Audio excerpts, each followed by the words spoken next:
बहुत दुख होता है जब आप काबिल तो हो लेकिन लोग आपकी काबिलियत को न पहचाने। कुछ इस प्रकार की कहानी थी दानवीर कर्ण की। वही कर्ण जिनमें सीखने की चाह तो बहुत थी लेकिन सिखाने वाला कोई नहीं था। वही कर्ण जिनका जन्म राजघराने में तो हुआ पर लोगों की नजरों में सूत पुत्र कहलाए। कुंती विवाह से पहले अपने महल में थी। उसी समय ऋषि दुर्वासा आए जिनकी सेवा कुंती ने बहुत की और कुंती की सेवा से खुश होकर ऋषि दुर्वासा ने उन्हें सभी देवपुत्र होने का आशीर्वाद दिया। कुंती के मन में दिए गए वरदान का उपयोग करने की चाह उठी तो उसने सूर्य देव की उपासना की जिस कारण उन्हें कर्ण की प्राप्ति हुई। जब उन्हें महाबली संतान कर्ण की प्राप्ति हुई तब उनका विवाह नहीं हुआ था और समाज में अपमान के डर के कारण उन्होंने कर्ण को टोकरी में डालकर नदी में बहाने का फैसला किया और वह टोकरी एक सूत परिवार को मिली जिस कारण कर्ण का जन्म कुंती द्वारा तो हुआ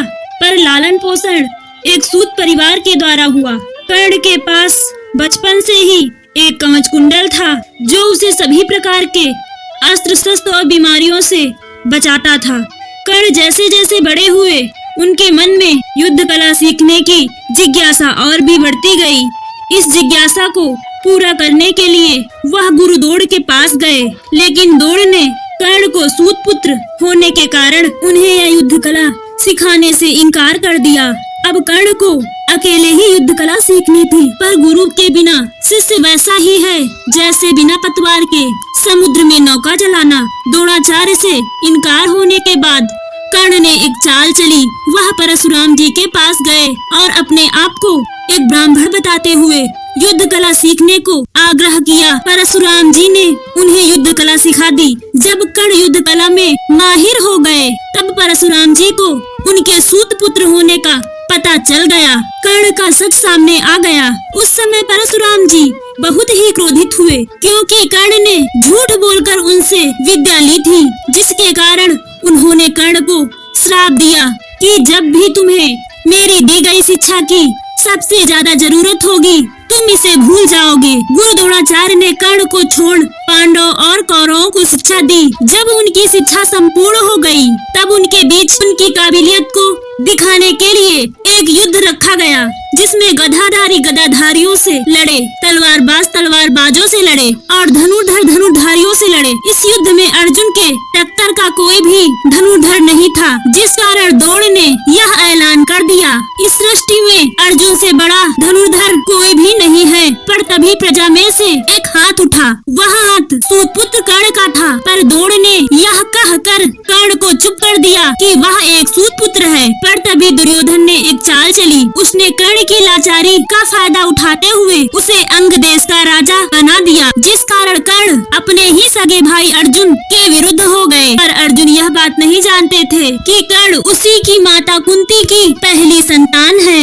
जब महाभारत का युद्ध तय हो गया तो यह पक्का था कि अर्जुन और कर्ण का टकराव होगा जिसमें कर्ण के कवच व कुंडल के कारण अर्जुन के शस्त्र से वह बचे रहेंगे जिस कारण कर्ण अर्जुन से कभी नहीं हार पाएंगे। तभी इंद्रदेव जो कि अर्जुन के पिता थे उन्होंने एक चाल चली। वह ब्राह्मण का वेश धर कर्ण के पास गए और दान में कर्ण के कवच और कुंडल मांग लिए। कर्ण एक बहुत ही बड़े दानवीर थे। उनसे बड़ा दानवीर इस सृष्टि में कोई नहीं था। सभी को दान देने की प्रगति के कारण कर्ण ने इंद्रदेव को अपने कवच और कुंडल दान में दे दिए। महाभारत का युद्ध शुरू हुआ। दुर्योधन कर्ण और अर्जुन के बीच के टकराव को भली भांति जानता था जिस कारण वह कर्ण को पहले ही दिन भीष्म पितामह की जगह सेनापति नियुक्त करना चाहते थे पर भीष्म पितामह ने एक सूत पुत्र के आदेश का पालन करने से सख्त मना कर दिया और कहा अगर कर्ण इस युद्ध में लड़ेंगे तो मैं इस युद्ध से बाहर रहूंगा। जिस कारण कर्ण को भीष्म पितामह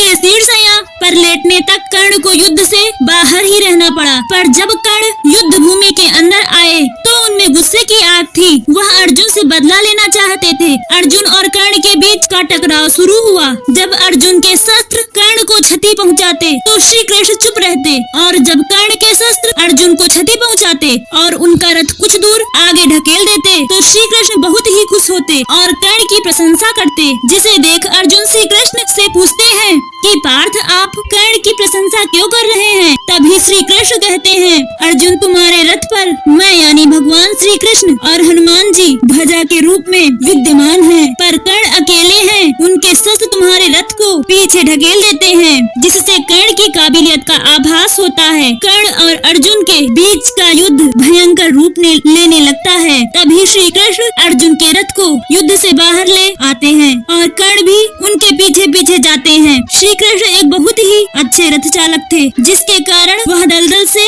आसानी से बाहर निकल आते हैं, पर कर्ण उसी दलदल में फंस जाते हैं, जिस कारण उसे रथ का पहिया बाहर निकालने के लिए बार बार रथ से नीचे उतरना पड़ता है। और जब अर्जुन कर्ण को निहत्था पाया तो श्री कृष्ण ने अर्जुन को प्रहार करने के लिए कहा और अर्जुन ने कर्ण पर वार करने के लिए अपना धनुष उठा लिया। और तभी कर्ण ने कहा कि अर्जुन, अगर तुम मुझ पर निहत्थे वार करोगे तो मैं इसी पर ब्रह्मास्त्र को आगमन दूंगा, जिस कारण युद्ध के सभी योद्धा मर जाएंगे। और अर्जुन कर्ण पर निशाना साधने लगते हैं और तभी कर्ण ब्रह्मास्त्र को आगमन करते हैं, परंतु इससे कोई असर नहीं होता। समय एकदम से रुक जाता है। श्री कृष्ण कर्ण के पास जाते हैं, उन्हें उनकी गलतियों का आभास कराते हैं और परशुराम जी के श्राप के कारण ब्रह्मास्त्र विफल होने का कारण बताते हैं। श्री कृष्ण उन्हें कहते हैं कि तुमने अपनी सारी जिंदगी अपने लिए बिता दी ताकि तुम अपना हक ले सको, परंतु अगर तुम अपनी बुद्धि का प्रयोग सूत कुल के लोगों का उद्धार करने के लिए करते तो आज शायद तुम्हें इस दिन को नहीं देखना पड़ता। तब कर्ण ने श्री कृष्ण के सामने अपनी गलती स्वीकार की और अर्जुन के सामने वैसे ही खड़े हो गए। समय फिर से चल पड़ा। कर्ण ने कहा, अर्जुन मुझे मुक्ति दे दो। तभी अर्जुन ने वार किया और कर्ण का सर धड़ से अलग हो गया। तो दोस्तों, यह थी कर्ण की दुख भरी दास्तां।